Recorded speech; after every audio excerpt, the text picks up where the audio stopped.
हरो विजयते। ओम श्री गणेशाय नमः। ओम श्री सरस्वत्यै नमः। ओम श्री गुरुभ्यो नमः।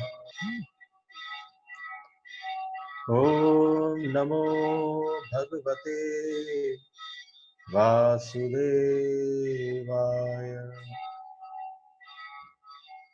ओम लंबोदरम परमसुंदरम कदंतम रक्तांबरम त्रिनयनम परमं पवित्रम् उद्य दिवाकर करोज्ज्वल कायकान्तं विघ्नेश्वरं सगलविघ्नहरं नमामि। सच्चिदानन्दरूपाय विश्वोत्पत्त्यादिहेतवे तापत्रय विनाशाय श्रीकृष्णाय वयं नमः। कृष्णाय नारायणं नमस्कृत्य नरं चैव नरोत्तमं देवीं सरस्वतीं व्यासं ततो जयमुदीरये। कृष्णाय वासुदेवाय हरये परमात्मने प्रणतक्लेशनाशाय गोविन्दाय नमो नमः। गोविन्दाय नमो नमः। जय जय श्री राधे, जय जय श्री राधे, जय जय श्री राधे। प्रणाम।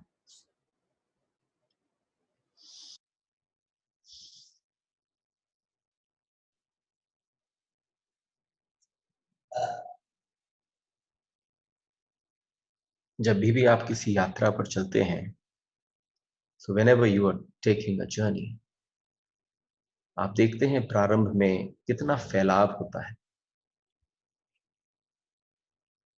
और आप धीरे धीरे धीरे धीरे धीरे धीरे धीरे धीरे भीतर केंद्र में पहुंचना प्रारंभ कर देते हैं। बहुत कुछ छूटता चला जाता है यात्रा के दौरान।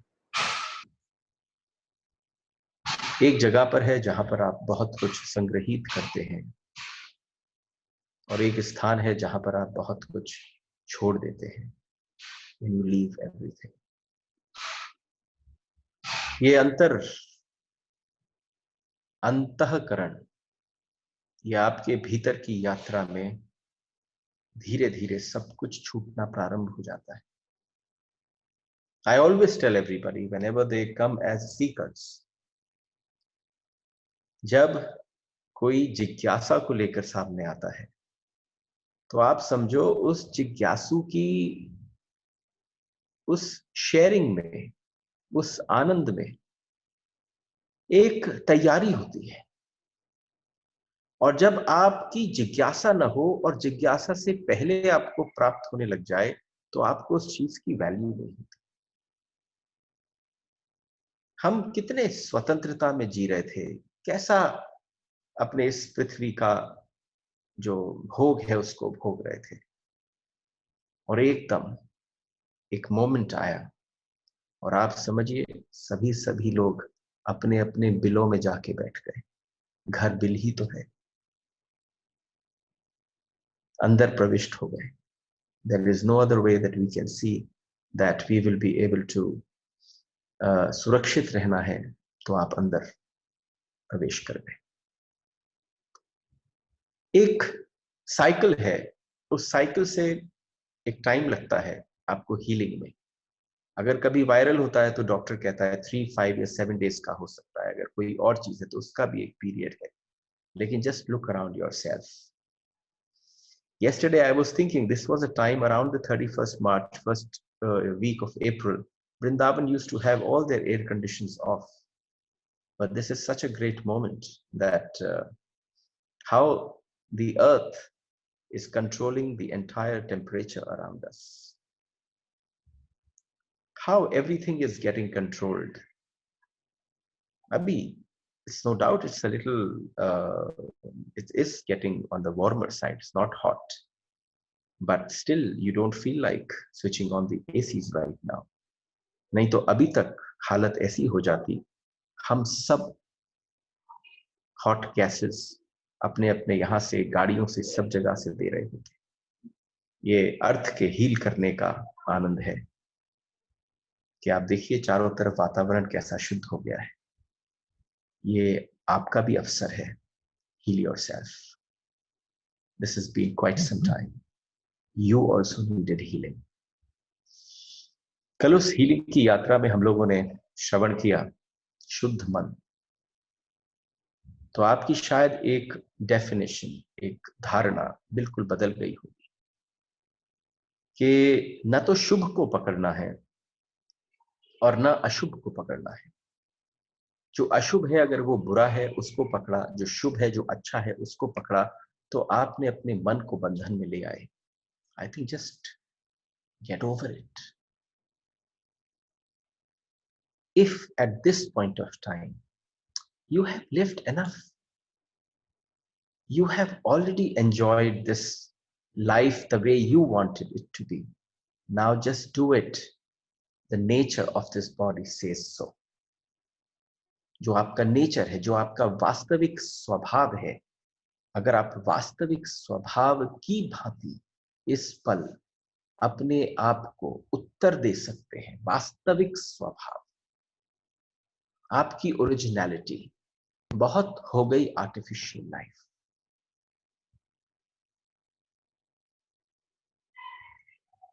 रियल लाइफ से इंट्रोड्यूस्ड हो जाए। तो इसलिए हमारे जन्म और मरण का एक ही कारण है, और वो कारण है कि हम उस महासागर को देख नहीं पाए। हमारा संबंध छोटी छोटी ट्रिब्यूटरीज से, छोटी छोटी नदी नाले पनालों से हो गया है, सागर तक नहीं हुआ है। और आप समझिए हम सब चलते चलते चलते चलते कहाँ निकले थे गौमुख से, कहाँ शुद्ध पवित्र थे, कहाँ एक उल्लास, एक पोटेंशियलिटी थी, और चलते चलते हम पहुंच गए गंगा सागर के बिल्कुल आखिरी कगार तक, बिल्कुल that last point of Ganga Sagar. अब आप समझिए वास्तव में सामने महासागर है। अगर वास्तव में सामने मृत्यु का महासागर आपको प्रत्यक्ष दिखता हो तो इस समय क्या करना चाहिए? इस समय भीतर चलना चाहिए, गंगा सागर से गौमुख की ओर यात्रा प्रारंभ कर देनी चाहिए। यह अवसर प्रदान करती है शास्त्र। ये बाहर शरीर वाली यात्रा से बिल्कुल संबंध नहीं, आपकी मन की यात्रा से। Just go back to your roots. वही सरिताएं बहती हैं जिनका मूल सजल होता है।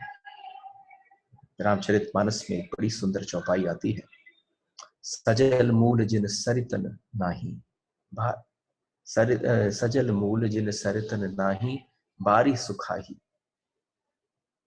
वो सिर्फ बारिश में नहीं बहती, वो हमेशा बहती है, वो सतत बहती है। हमारे बहाव बीच में कितने सूख जाते हैं। आपने अपने को जैसा जाना है, जैसा मान लिया है, जैसी वासना है, जैसी कामना है, जैसी इच्छा है, जैसा व्यवहार है, जैसा विश्वास है, जैसा है वो आप बन चुके हो। बिल्कुल आपने अपने को खुद बनाया है। There is just no other possibility कि कोई और आप में आके कुछ गढ़ा दे या कुछ और डाल दे। You are exactly who you have made, who you had perceived yourself to be. अगर आप इस पल, इस जागृति के पल पर यम नचिकेत के संवाद में बीच में बैठकर दोनों को यूं बात करते देखते हैं, इधर यम बैठा, इधर नचिकेत बैठा, और आप बीच में दोनों के द्वारा अमृत में अगर स्नान कर पा रहे, if you're taking bath in it, the whole dimension changes. आपने अपने आप को कैसा बनाया। फिर आप ये समझिए, अगर आप समझते हैं कि आप एक छोटा सा झरना है, वो झरना कैसा कि जब बारिश पड़ेगी तो बहलेगा, जब कोई बात आएगी, थोड़ी सी कहीं से प्रवाह आएगा जल का तो बहलेगा, गर्मी आएगी तो सूख जाएगा, कभी आएगा तो भाप बन जाएगा, फिर वर्षा आएगी तो बरस लेगा। तो आप समझो आपके बहने में एक रास्ता नहीं है। क्या करना है, उस झरने को छोड़कर महासागर में तल्लीन हो जाना है। Your introduction has to be with the महासागर, विद द आत्मा। ये छोटी छोटी ट्रिब्यूटरीज इंद्रियों से, इससे उससे निवृत्त हो जाए। इसलिए उपनिषद कहते हैं कि आपके जीवन कैसा है, आप उस परमात्मा से जुड़े हैं जिससे कुछ भी निकाल लिया जाए, जिसमें कुछ भी डाल दिया जाए। एक सागर में आप एक बाल्टी, 100 बाल्टी, 1000 बाल्टी निकाल लीजिए और आप उसमें 1000 बाल्टी डाल दीजिए, क्या कोई फर्क पड़ता है? ईशावास्य का विषय है। ओम पूर्णमदः पूर्णमिदं पूर्णात् पूर्णमुदच्यते। आप पूर्ण में से कुछ भी निकाल लीजिए, पूर्ण में कुछ भी डाल दीजिए, उसको कोई फर्क नहीं पड़ता, उसको फर्क नहीं पड़ता। लेकिन आप अगर उस पूर्ण में सम्मिलित हो जाते हैं तो आप भी पहली बार आपको अनुभव होता है कि आपका संबंध, आपका रिलेशनशिप महासागर से हो गया है, अनंत के साथ जुड़ गया है। जिस व्यक्ति ने उस महासागर को भीतर देख लिया, यम और नचिकेत का संवाद कुछ भी नहीं है। आपने उस महासागर के दर्शन भीतर कर लिए, बात खत्म हो गई। आप समझो इतनी लंबी यात्रा ही नहीं हो, लेकिन उसकी हमने इतनी परतें बना रखी हैं, हमने अपने आगे पर्दे डाल रखे हैं कि हमें वो महासागर दिखता ही नहीं, हमें उस महासागर से संबंध स्थापित होता ही नहीं। तो 2 कदम हुए। एक कदम मन को शुद्ध हो जाना, पहला कदम है मन का शुद्ध हो जाना। मन शुद्ध हो जाए, जो मैंने आपसे कल बात कही, बहुत आवश्यक है। और देखिए, यहां हर प्रकार के लोग बैठे हैं, हम लोग अलग अलग फील्ड से आते हैं, और जब इस बात को श्रवण करते हैं, आज जो यहाँ पर एनर्जी से संबंधित है, जो एक ऊर्जा से संबंधित है, एक नई ऊर्जा की चर्चा करने वाला हूं आज, जो आपको बताए कि यम आनंद से कह सके, हे नचिकेत, ये है वो परमात्मा। इसलिए आप समझो, सबसे पहली बात है कि मन शुद्ध हो जाए, और उसके शुद्ध होते ही एक का दर्शन हो जाए। क्योंकि जैसे ही मन शुद्ध होगा, आपको मैनी नहीं दिखेंगे, आपको अनेक नहीं दिखेंगे, आपको केवल एक दिखेंगे। और उस एक के दर्शन में अभी 2 की मौजूदगी है। एक तो है वह जिसका दर्शन हो रहा है, और एक आप जिससे दर्शन कर पा रहे हैं। इसमें भी 2 भाव आते हैं। कहीं पर भी आप जाएं, if any time that you are about to go and then you see कि उस एक स्तर पर, उस एक व्यक्तित्व में आपको 2, आपसे कह दिया जाए मन शुद्ध कर लो, एक के साथ मिल लो। अगर कोई हल्का सा जग जाए और वो ये जाने मैं जिसको देख रहा हूं और जो मेरे भीतर बैठकर उसको देख पा रहा है, तो ये 2 हैं। इसमें थोड़ा और तल्लीन हो जाए। देखो, थोड़ा क्लिष्ट है, समझ में आने वाली बात नहीं है, क्योंकि आपकी दृष्टि अभी अनेकों में ही फंसी है। लेकिन अगर थोड़ी सी कॉन्शियसनेस, थोड़ी सी अवेयरनेस हो जाए, तो दूसरा कदम यह है, वह जो मन शुद्ध था वो भी खो जाए। There's no other way. वो जो दूसरा मन था, वो भी जो आपने शुद्ध किया था, वो मन भी खो जाए। जिस पल उसकी कोई जरूरत नहीं, दर्पण ही टूट जाए। जब दर्पण होता है, आप उसके सामने खड़े होते हैं, व्हाट यू डू, आप जैसे ही सामने खड़े हुए तो एक वो दिखता है जो सामने है, एक जो देख रहा है वो दिखता है, तो 2 होते हैं। मन शुद्ध होने के बाद जिसमें दिख रहा है, वो दर्पण भी अगर टूट जाए, तो जो उपलब्धि होती है उसको हमारे भारतीय सनातन शास्त्रों ने अद्वैत का नाम दिया है। This is a journey from duality to oneness, to Advaita. और अद्वैत का मतलब क्या है कि हम गिनती का इनकार कर रहे हैं, हम गिनती में पढ़ ही नहीं रहे हैं। अद्वैत से ज्यादा कीमती शब्द नहीं है। अगर आप इंग्लिश की डिक्शनरी में निकालें तो आप कितने भी शब्द ले लें तो भी अद्वैत को एक अंग्रेजी के शब्द में समा पाना इम्पॉसिबल है, क्योंकि जहां गिनती खत्म हो गई, जहां गिनती की बात ही न रही। आज जब मैं यहां से उठकर अपने कक्ष में बैठकर थोड़ी देर चिंतन करने बैठता हूं और आपके पास आने से पहले चिंतन करके बैठता हूं, तो I always feel I don't know this time of this sharing of Kathopanishad will ever happen again in this way, because this is the first time that I have sat with an Upanishad for more than 25 days. Because एक यात्रा पर अगर कोई प्रविष्ट करे, और देखो धीरे धीरे मन उचटने लगता है जब कोई गंभीर विषय होता है ना, तो जैसे मैंने उस दिन आपसे क्या कहा, आप सांस लीजिए, आपको थोड़ा सा यहां पर असर पड़ेगा, आपको नौजिया फील होगा। क्यों हो रहा है? क्योंकि आपको उस रीति से सांस लेना नहीं आया, आप इंट्रोड्यूस नहीं हुए कि वैसे सांस कैसे ली जाए। इसी प्रकार से अगर आप जैसी तेज एक डायनेमिक ब्रीदिंग की तरफ जाते हैं, ये जो ज्ञान है उपनिषद का, ये इतना भराव लिए है कि थोड़ी देर सुनने के बाद सर एकदम पकड़ लिया जाता है कि किसको पकड़ूं, किस बात को पकड़ूं, किस सूत्र को पकड़ूं और किसे छोड़ूं। तुम सबकी परवाह बिल्कुल मत करना, तुम एक सूत्र को पकड़ लेना। तुमने एक सूत्र पकड़ा, तुम भीतर प्रविष्ट हो जाए। And if I can actually, उसी को कहते हैं बीज मंत्र, वो बीज है। अगर आपका बीज के साथ संबंध हो जाता है तो आपका खिलना अपने आप हो जाएगा। इस समय the only thing that people can do is actually see that they have planted this seed within themselves, and if they can plant that seed within themselves, the purpose is solved. Purpose is absolutely solved. तो अद्वैत का मतलब है हमने गिनती बंद कर दी, हम कोई गिनती में नहीं पड़े। वह दो नहीं, बस इतना है। वह क्या है हम ये नहीं कह रहे, वो क्या नहीं है। आप परमात्मा को कभी नहीं बोल सकते, आप आत्मा के विषय में कभी नहीं बोल सकते।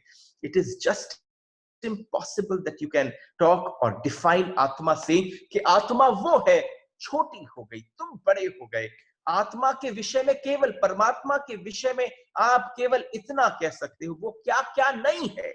इसलिए नकारात्मकता में बात होती है।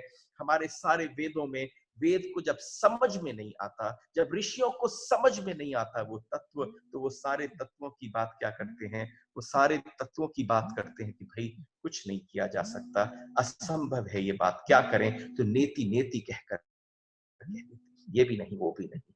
अभी तक हमारा परिचय नहीं हो पाया, इसलिए कहते हैं नेति नेति। सिर्फ नकारात्मक वक्तव्य ही है कि वो क्या क्या नहीं है। आप ये कभी नहीं कह सकते this is it, not possible. अरे this is a moment, you can always, this is a chance that you can get in, just let's go on a journey. यहां यम है, नचिकेत का हाथ पकड़कर चल रहा है। आप समझो 25 days we have been sitting, आइए हाथ पकड़ते हैं और भीतर ले चल सकते हैं। Let's get inside. मुझसे कोई पूछता है कि तुम्हारे उस महानिर्वाण में तुम्हें क्या आनंद प्राप्त हुआ, उन्होंने कहा आनंद का पता नहीं, लेकिन इतना अवश्य है वहां कोई दुख नहीं है। किसी ने किसी से पूछा आपको क्या मिला, उन्होंने कहा मिलने का पता नहीं है, पर जो सदा से था, जो हमेशा से था, बस वो है मेरे पास, वो संपदा मेरे भीतर ही विद्यमान है। केवल इतना पता चला, बस इतनी सी अवेकनिंग हो जाए, बस पता चल जाए कि संपदा भीतर भरी पड़ी है। मैं अभी बाहर बैठा हूं, मुझे बड़ा आश्चर्य होता है लोगों को क्या देखने में कि आपके भीतर संपदा, इस जगत की सारी संपदा का तत्व भीतर है, और हम छोटी छोटी चीजों में बाहर अपना ध्यान और मन लगा रहे हैं। इसलिए, और आप समझ लेना, आप जब विराट की तरफ इशारा करते हो तो विराट की तरफ इशारा उंगलियों से नहीं किया जाता। विराट की तरफ इशारा जो है वो आप किसी भी ऐसी चीज से नहीं कर सकते जब आप पूरे समष्टि को अपने भीतर संग्रह कर लेते हो, वो आ जाती है भीतर, तो आप उसको कह सकते हैं कि वो मुट्ठियों से बताया जा सकता है, लेकिन उंगलियों से नहीं बताया जा सकता। इसीलिए कहा कि वेद नेति नेति की भाषा करते हैं। वेद कहते हैं वो ये भी नहीं है, वो भी नहीं है। और जितने शब्द सारे धार्मिक गुरु बोलते हैं, जितने आपको लगता है कि बहुत रियलाइज्ड लोग बोलते हैं, मजा इस बात का है कि जब इसको एक बार इन शब्दों के जाल में हल्के फुल्के फंस भी गए हो, आ भी गए हो, तो थोड़ी देर बाद इन शब्दों के जाल से मौन में धारण हो जाओ, क्योंकि शब्द बैसाखी हैं। जिस व्यक्ति जो लंगड़ा है वो थोड़े दिन लंगड़ा होके चल सकता है, लेकिन जिस दिन उसे पता चल जाए मेरे पांव अब ठीक हो गए, उसी दिन वो बैसाखियों को फेंक देता है। तो आप समझो जो लंगड़े हैं उनके लिए शब्द, उनके लिए ये जो संवाद है ये बैसाखी है। लेकिन जिस दिन भीतर स्वाद तुम्हें पता चल जाए, उस पल उस क्षण देख लेना, गंभीरता से अपनी बैसाखियां छोड़ देना, शब्दों के उससे उठ जाना। जैसे ही उठोगे तो तुम्हें पता चलेगा महासागर तुम्हारे लिए साक्षात सामने बैठा, बिल्कुल तैयार था, बिल्कुल तैयार था। सारी बैसाखियां टूट जाएंगी जिन जिन चीजों को तुमने पकड़ रखा है। इस पर बहुत सारा शोध हुआ, इस पर हजारों लोगों ने हजारों वर्षों से कहा। और आप ये देखो जनसंख्या कितनी है, करोड़ों करोड़ों करोड़ों लोग हैं, और उन करोड़ों लोगों के बीच में से कुछ से थोड़े से लोगों को यह अनुभव हुआ, और उन लोगों का अनुभव इतना गहरा था कि इसकी इच्छा, इसकी अभीप्सा करोड़ों लोगों में होने लग गई। जैसे ही उन करोड़ों लोगों के भीतर मन में वो इच्छा उठती है, तो एक आनंद की झलक आ जाती है। आपके मार्ग अलग हो सकते हैं, परमात्मा को पाने के मार्ग अलग हो सकते हैं, लेकिन अभिव्यक्ति अभिव्यक्ति अलग हो सकती है, पर अनुभूति एक होती है हमेशा। इसलिए थोड़ा सा यहां समझने जैसी बात है कि दिए की यहां पर एक सूत्र है, अंगुष्ठ मात्र परिमाण वाला परम पुरुष। भगवान को क्या बोला गया वेदों में? ये जो भीतर तुम्हारे है वो अंगुष्ठ मात्र है।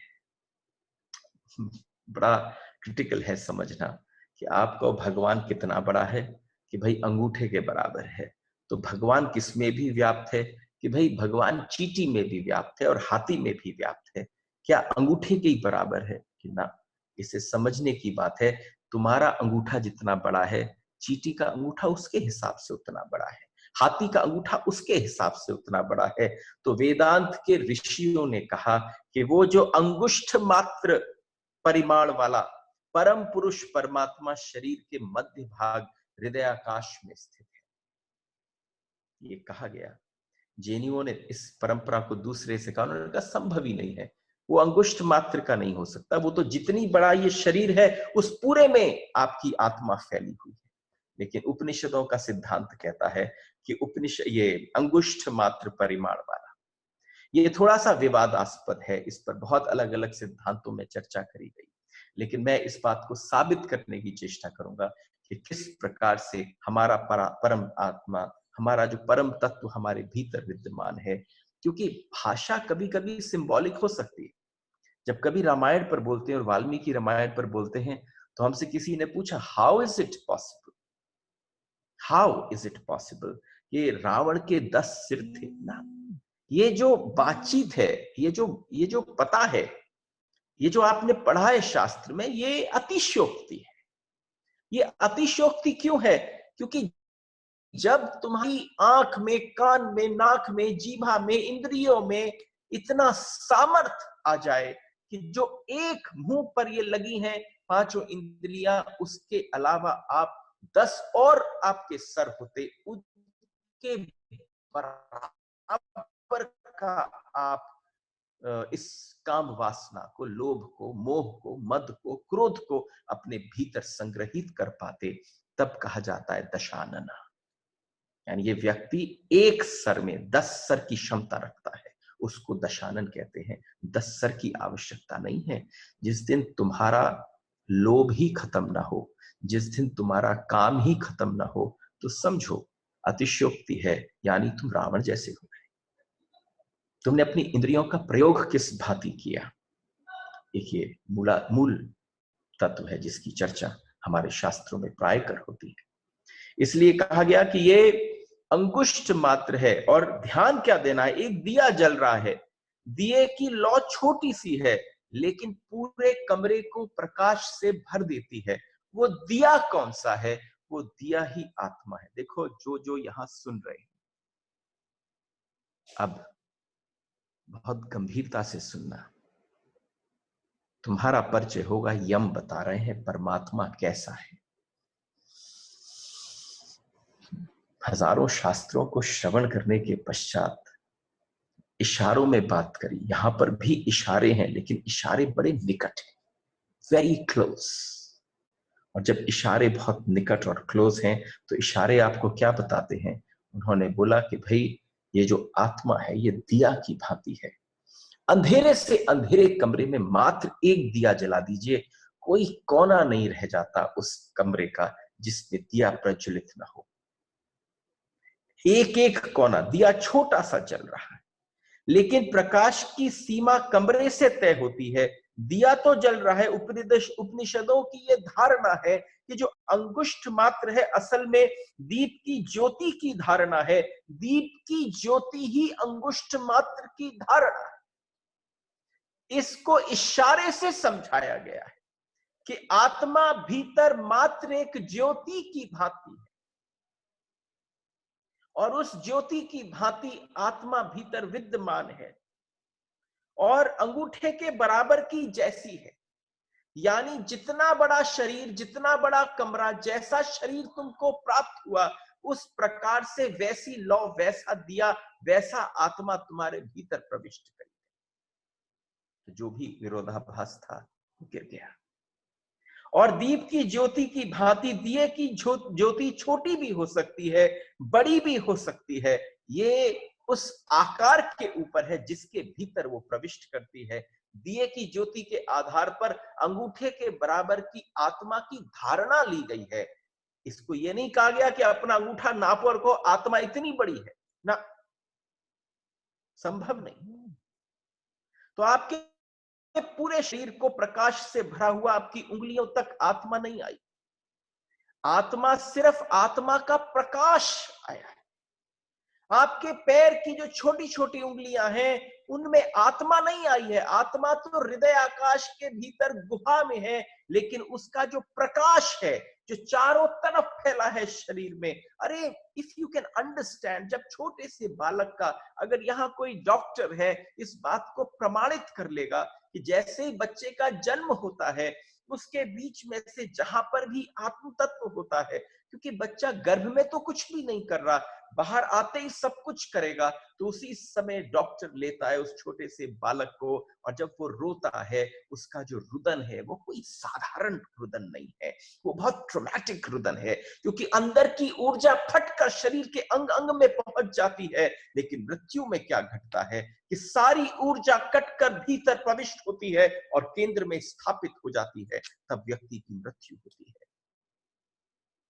जब आप बूढ़े होते हैं, जब आप प्रौढ़ होने लगते हैं, तो आप देखते हैं छोटा सा बच्चा, अभी चोट लगी, अभी खून बहा, थोड़ी देर में ही वहां पर खून एक जगह इकट्ठे होने लग गया। जैसे ही खून ने इकट्ठा होना प्रारंभ किया तो वहीं पर देखा सारी व्यवस्था बन गई, आपके मवाद ववाद आकर उस जगह को कवर कर दिया गया। क्योंकि जो शक्ति है इस पल, जो वो शक्ति है उसके भीतर, वो शक्ति कैसी है, यानी वो शक्ति है वो बहुत तीव्र गति से काम कर रही है। The way that energy is working within one's body, the way energy is working within a child, यानी उस समय की जो लॉ है, प्रकाश बहुत तेजी से फैल रहा है, लेकिन जब कोई प्रौढ़ हो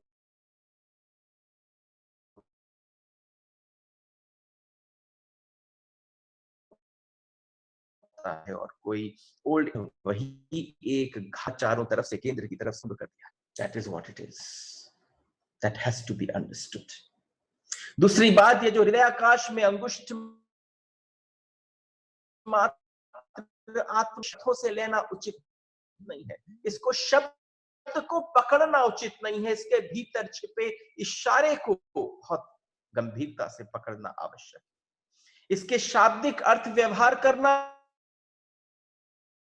भी उचित नहीं। इसका ठीक मतलब है कि जिस व्यक्ति में वो आत्मा प्रविष्ट करती है, उस व्यक्ति के भीतर जितना बड़ा उसका अंगूठा है, उसके परिमाण में आकर आत्मा उसके भीतर विराजमान करती है। अब समझिए एक छोटी सी बात, this is far more important. आपको बताऊं कि मेरा उत्साह जब कोई सूत्र ऐसा आता है जिससे मुझे लगता है कि this would literally unwell the thoughts that you have already created around yourself, ये अनवेल कर देगा आपको, तो मुझे एकदम उल्लास और उत्साह आने लग जाता है, भले ही उपनिषद है। आप समझो कि उल्लास जो है वो ऐसा नहीं कि आप एक छोटी मोटी स्टोरी टेलिंग से उल्लास ले रहे हैं, आप समष्टि की चर्चा, ब्रह्मांड की चर्चा कर रहे हैं, और उस ब्रह्मांड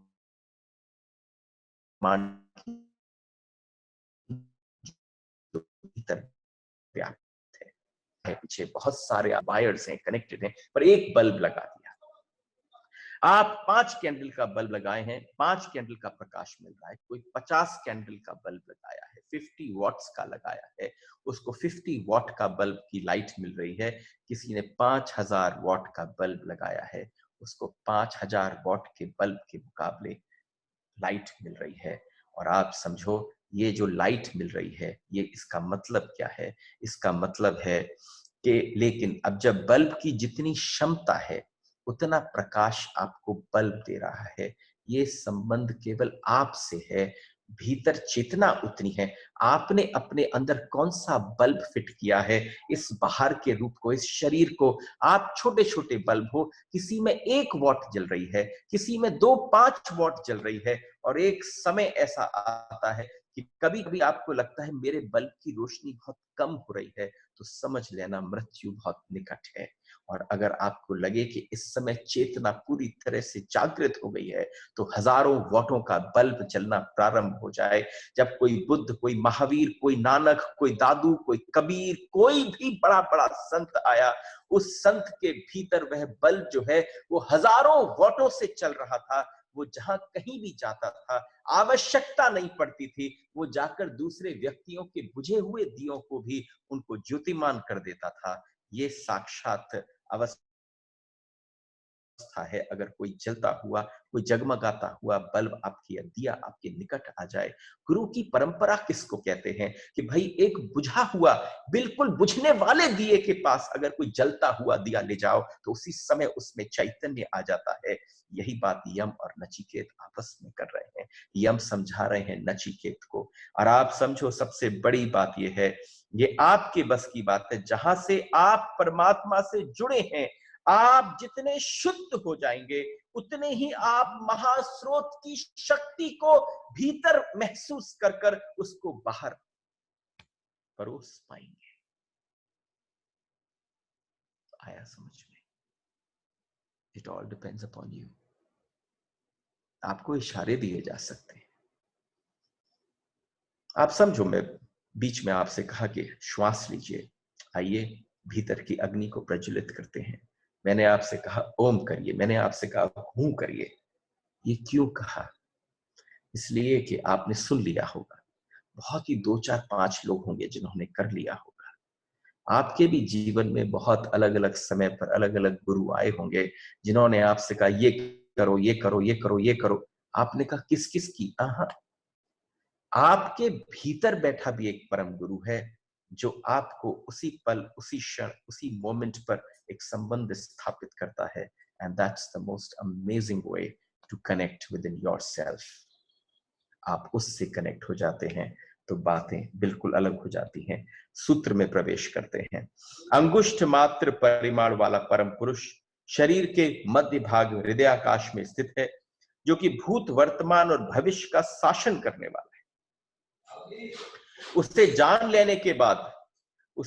लेने के बाद व्यक्ति किसी की निंदा नहीं करता। यही है वह परमात्मा जिसके विषय में तुमने सुना था।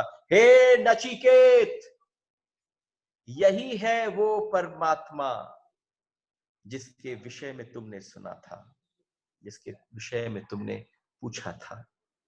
हाँ नचिकेत, मेरे सामने बैठे समस्त नचिकेतों को कह रहा हूं, तुमने प्रश्न भी ना उठाए और उत्तर प्राप्त हो गया।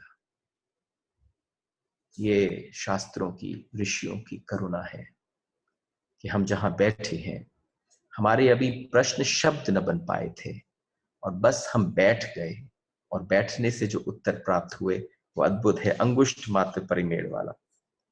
वह कल भी है, आज भी है, विनित्य सनातन है। अब जिस बात को मैंने आप सबसे कहा था कि आइए ना परिचय करते हैं, वह परमात्मा जिसके विषय में तुमने सुना था एक धूम्र रहित ज्योति है। मन अगर इधर उधर हो गया हो तो जरा केंद्रित कर लो। Every time something beautiful comes up. धूम्र रहित ज्योति, आपके साथ जो भी ज्योति उठती है, समझने जैसा है। आप जो भी ज्योति जलाते हैं, जो दिया जलाते हैं, कैंडल जलाते हैं, या आप किसी भी चीज को जागृत करते हैं, और वह धूम्र रहित होती है या धूम्र सहित होती है, वो धुएं के बगैर होती है या धुएं के साथ होती है, जो भी ज्योति आप जलाएंगे वो धुएं के साथ होती है। क्यों होती है? धूम्र सहित होती है, उसमें धुआं होता है। धुआं क्यों होता है ज्योति में? गौर से सुनना, क्योंकि तुम्हें अपने अंदर अगर आविष्कार करना है परमात्मा का इस पल, इस क्षण, तो आपको संबंध स्थापित हो जाए कि धूम्र रहित ज्योति कैसी होती है। धुआं किस कारण होता है? ज्योति का हाथ में, ज्योति का हाथ है धुएं में क्या? ज्योति के स्वभाव में कुछ बात है जिससे धुआं हो ना। धुएं का संबंध केवल ईंधन से है। जितना गीला ईंधन होगा उतना ज्यादा धुआं उठेगा। आप देखो जरा, सुनते हुए मुझे इस बात को पहले आत्मसात करने में कितना आनंद आता होगा। उससे आनंद उसके मनन और चिंतन में आता है, उससे ज्यादा आनंद जब आपके सम्मुख बैठ जाता हूं और जब मैं इसको परोस रहा होता हूं तब आता है।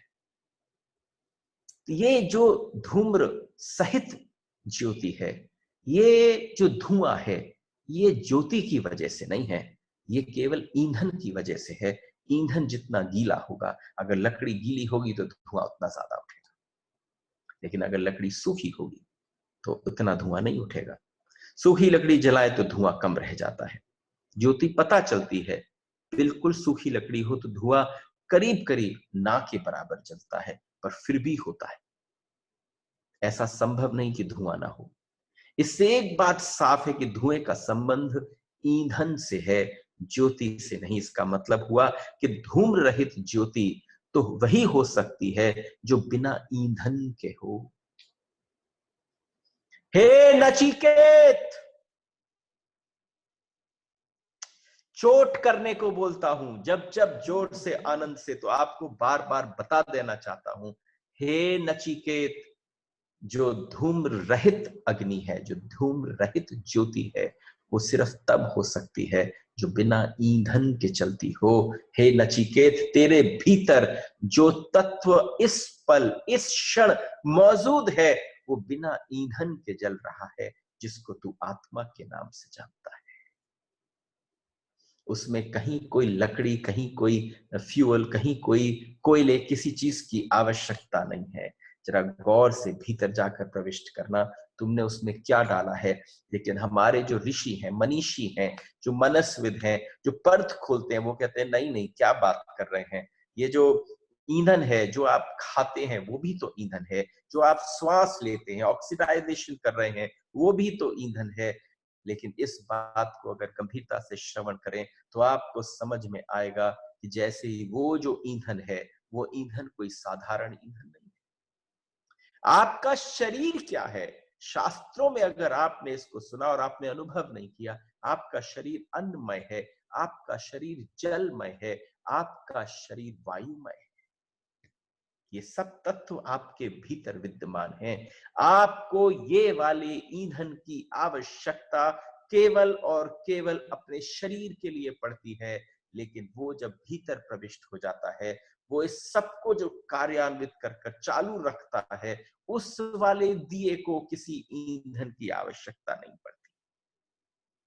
हमने जला डाले अपनी ईंधन की नीड में, हमने अपनी ईंधन की नीड में सारे के सारे जंगल जला डाले, बड़ी बड़ी कोयले की खदानें जला डाली।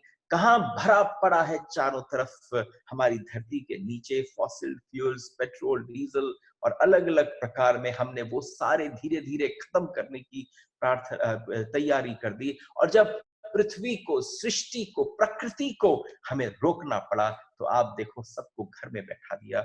कहां आसमान छू रहा था, कहां हम उस फ्यूल, उसको फॉसिल फ्यूल्स को कहते थे कि वो लिक्विड गोल्ड है, लेकिन आज बताइए, पढ़िए जरा आजकल के समाचार, पता चलेगा that the oil is at its lowest right now, बल्कि वो और माइनस में जा रहा है। सब कुछ आपसे हो रहा है, आप ही उस चीज को वैल्यू देते हैं, आप ही उस चीज की डीवैल्यूएशन करते हैं। सब आपके ऊपर निर्भर करता है। It all depends upon you. आपको एक छोटी सी बात शेयर करता हूं। कैलाश मानसरोवर गए सबसे पहली बार 2004 में। तो जब ड्राइव कर रहे थे लासा से मानसरोवर तक, तो बड़ा आश्चर्य हुआ देखकर, लेफ्ट राइट करीब 750-800 किलोमीटर तक वाटर बॉडीज थी। वहां की एयर बहुत मॉइस्ट थी और उस दृश्य को देखने में भी अद्भुत लग रहा था। लेकिन उसके पश्चात जब 2005 में गए तो थोड़ा वाटर बॉडीज कम थी, पर जैसे ही 2007 में गए तो वहां जाकर देखा कि वाटर बॉडीज गायब हो गई थी। जहां 750-800 किलोमीटर था, where there was a possibility कि 750-800 किलोमीटर तक पानी दिखता था, at this point of time पानी कितनी देर तक दिखा? मात्र 100-125 किलोमीटर तक वो वाष्पीभूत होने लग गया था। These are the effects of आपके ग्लोबल वार्मिंग। तो इसलिए कहा गया, वापस अपने स्रोत पे आ जाओ, वापस अपनी इस हीलिंग पे आ जाओ। आई थिंक इफ नेचर को अपनी हीलिंग चाहिए, हम व्यक्तियों को भी अपनी हीलिंग चाहिए, हमारी वासनाओं को भी एक स्थान चाहिए। That is also required and it is so important कि आप भीतर प्रविष्ट कर कर इस हीलिंग की तरफ काम करना प्रारंभ कर दें। आप अभी तक जिन जिन चीजों के बिना सोचते थे मैं जी नहीं सकता, जी रहे हैं ना। आपने बना ली थी धारणा, I can live, I cannot live without this. There was a very beautiful video shared yesterday on WhatsApp and I was so happy showing it to my children. And I said, just see, you thought you cannot live without going out and eating in restaurants. Aren't you restricted? You thought there is no life without fast food. Just imagine how many of you are having it. You thought there is no life without all the other things. You need to go to a movie on a weekend or every Friday. Everything is happening around you. But just see कि whatever you thought कि I will not participate or I cannot think of this life without these things. All your travels, all your drives, all your long drives, they all have been brought together, but yet you are still living. यानी आपको जीने के लिए जो चाहिए वो प्रकृति बता रही है, this is the bear that you need. इससे बड़ी एडवाइस और क्या हो सकती है? इसलिए बहुत सारे झक्की लोग हैं जिन्होंने ऐसी ऐसी धारणाएं प्रकट करी कि हमने ढूंढ ली है वैसी ईंधन जिसमें से धुआं नहीं उठता, लेकिन निर्धूम एक शब्द याद रखना, ये बड़ा प्यारा शब्द है।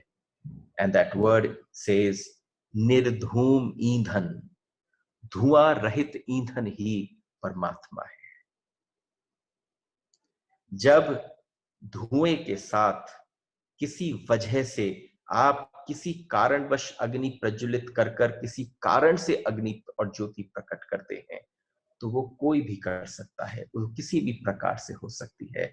लेकिन परमात्मा जब आपके भीतर, आपके अंदर प्रविष्ट होता है, वो जब आपके अंदर इस पूरी ऊर्जा को, इस पूरी एनर्जी को, आपको पूरे समय भीतर से अग्नि की तरह से ताप देता है, तो आप समझना ये शब्द क्या है, निर्धूम ईंधन ही परमात्मा है। लेकिन उपनिषद कहते हैं आदमी के भीतर वह शक्ति चल रही है विदाउट एनी फ्यूल, चलती ही रहती है।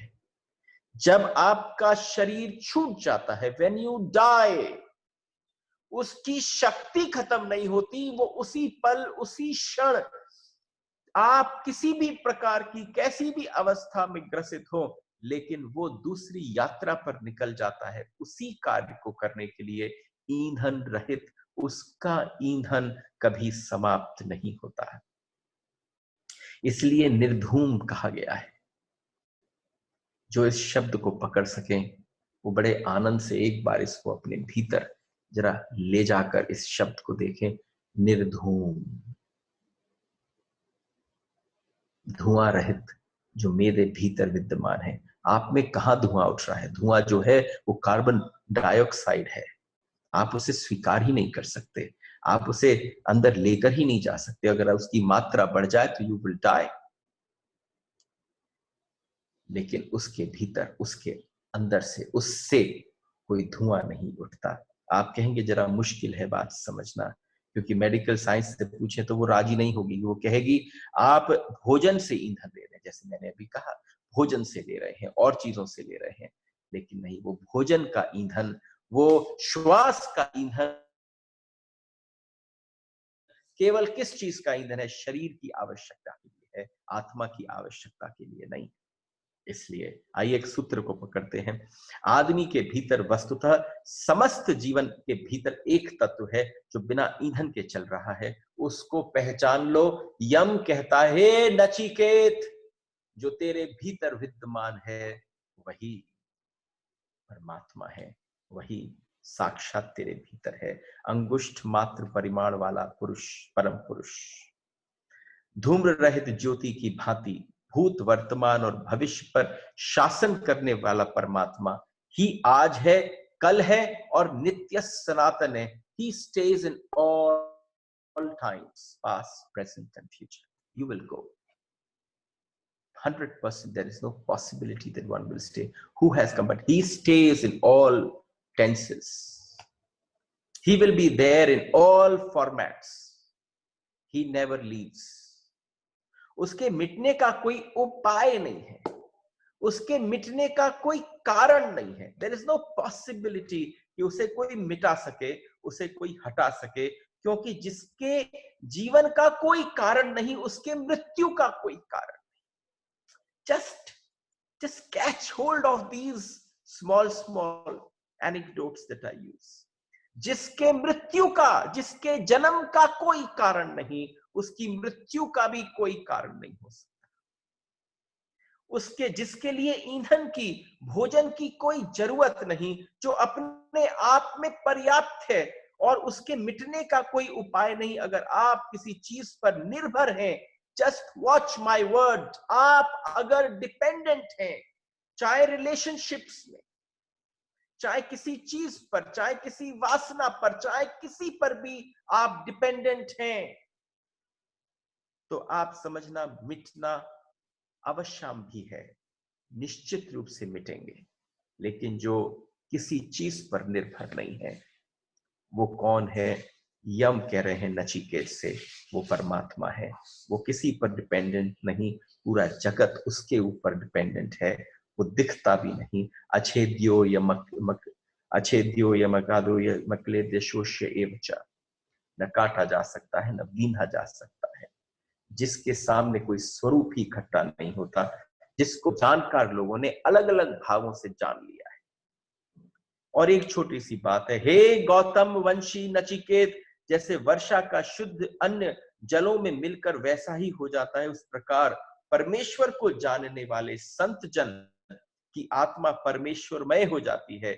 एक अंतर है, जिसकी दृष्टि अनेक में है, वो उसे कभी नहीं पकड़ पाएगा। एक पल से प्रारंभ करिए। I got a call and somebody asked me, who want to name every time. उन्होंने मुझसे पूछा कैसे जाने। कोशिश करिए, बहुत छोटे छोटे संकल्प लेना प्रारंभ कर दीजिए। जैसे ही बहुत सारे अनेकों की तरफ आपकी दृष्टि जाती है, अनेकों में आकर्षण जाता है, एक के अंदर थोड़ा उसको छोटा, जहां वो संग्रहित होकर भीतर एक केंद्र पे आना चालू होगा, एक स्थान पे आना चालू होगा, बस वहां से छलांग लगाने की जरूरत है भीतर, कि आप पाएंगे आप अनेक से एक में प्रवेश कर गए। देखिए, आज हमने दूसरे अध्याय की प्रथम वल्ली पूरी कर ली। दूसरा बड़ा सुंदर सूत्र है दूसरी वल्ली का, दूसरे अध्याय की का। और आपको बताऊं, अभी तक मैं मन की बात कर रहा था, अब मैं शरीर की बात करने जा रहा हूं। तुम्हारी सारी धारणाएं, जैसे मन की बदली, शुद्ध मन की बदली, तो मन की पहली बात है, बहुत आवश्यक है कि शरीर की धारणाएं भी बदल जाएं। और एक बार तुम्हारे शरीर की धारणाएं बदल जाएं तो आप पाएंगे शरीर क्या है। अगर सिर्फ ये जानना है कि ये शरीर है क्या, तो यम से अच्छा कोई नहीं बता सकता। क्योंकि जो व्यक्ति वहां पहुंचकर अंत काल में को और शरीर को अलग अलग करने का सामर्थ्य रखता है, वो ही तो बता सकता है कि ये शरीर क्या है। जो विशुद्ध परम धाम में रहने वाला स्वयं प्रकाश पुरुषोत्तम है। सूत्र थोड़े कठिन लगते, पर मैं क्यों लेता हूं सूत्रों को, कि आपको पता चले कि मैं किसके आधार पर बोल रहा था, कहां से इसकी चर्चा प्रारंभ कर रहा था। एक बार इंट्रोड्यूस्ड हो जाओ, ओ ये था सूत्र, and if this was sutra, then you will be introduced to it, the whole meaning behind the sutra. पूर्वमेकादश वारमजस्याग वक्रचेतसः अनुष्ठाय न शोचति विमुक्तश्च विमुच्यते एतद्वै तत्। परमात्मा जिसके बारे में तूने पूछा था वो ये है। कौन है? वही अंतरिक्ष में निवास करने वाला वसु है, घरों में उपस्थित होने वाला अतिथि है। अतिथि, I think that the entire concept of an Atithi has gone wrong with us. जितने भी बहुत ज्यादा सोफेस्टिकेटेड लोग हो गए हैं, आप देखना उन लोगों ने अपने यहाँ अतिथियों के द्वार बंद कर दिए हैं। आपके यहाँ गेस्ट आ सकते हैं, आपके फ्रेंड्स आ जाते हैं एज गेस्ट्स, लेकिन आपके यहाँ अतिथि नहीं आता, क्योंकि अतिथि का आप सत्कार नहीं कर पाते, आप मौजूद ही नहीं रहते कि आप अतिथि का सत्कार करो। आजकल एक नई परंपरा है। पहले क्या होता था, व्यक्ति को पता था वो जना घर में ही रहता है, वो जना कहीं पे भी हो, अरे कोई बात नहीं, मैं उसके घर पहुंच जाऊं, वहां जाके उसे सरप्राइज करूंगा। अब वो सरप्राइज एलिमेंट खत्म हो गया है।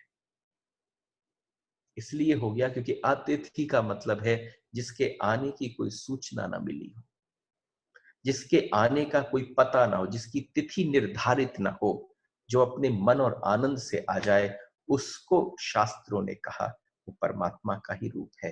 अतिथि, अतिथि। तो घरों में जो उपस्थित होता है वो कौन है? वो परमात्मा है, अतिथि के रूप में।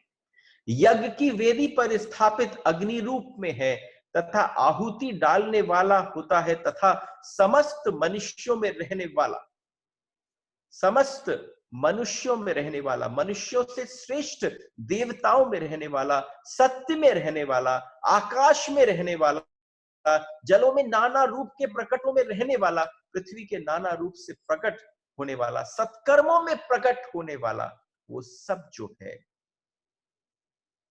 वो तुम्हारे भीतर ही मौजूद है। तुम उसे बाहर ढूंढते हो। तुम्हारे साधु महात्मा सन्यासियों ने बहुत तुम्हें दौड़ा दिया है। यम कह रहे हैं भीतर की तरफ यात्रा प्रारंभ कर दो। बाहर बहुत सारी यात्राएं हो चुकी हैं।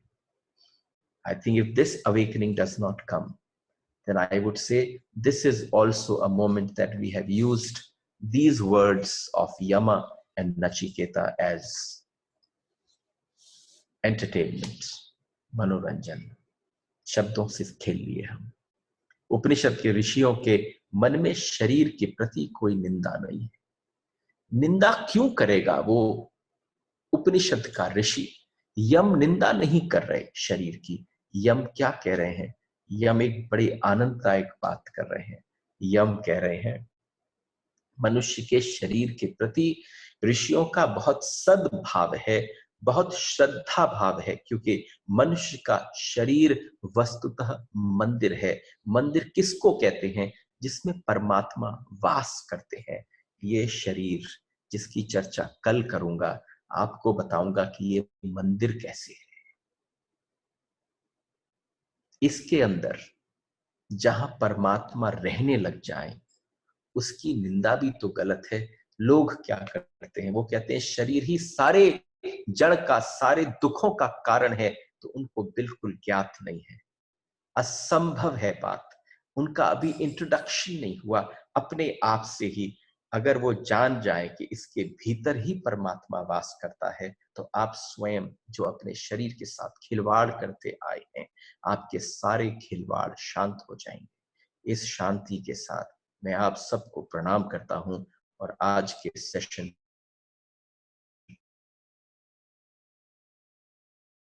को यहीं पर विश्राम करते हैं। कोई मन थोड़ा सा क्लिष्ट विषय रहा है, please feel very free to ask me, and tomorrow when we talk about body, then realize that we are talking about every single of you individually.